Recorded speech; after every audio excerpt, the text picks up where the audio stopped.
Good morning po. Blessed Sunday po sa ating lahat.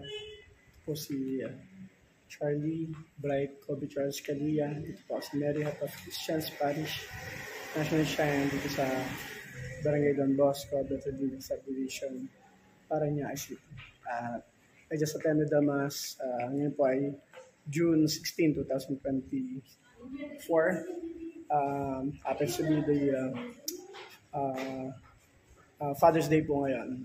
Blessed Father's Day po to the Father, siyempre kay St. Joseph, ating Pastor ni Papa Jesus, siyempre si God the Father, ang ating Father ni Papa Jesus Christ, or Jesus Christ. Happy Father's Day po sa tatay ko, siyempre kay Tatay Hame, more Father's Day to come, more blessings to that. Hindi ko sa lahat ng mga father. Bayo ko, mga relatives ko, mga kaibigan, mga kabashments sa kita, mga colonists sa Mary Heart of Christians, dito nga po. Singles for Christ. And again, I hope nakapagsimba na po tayo. This is as a Sunday obligation bilang Catholic.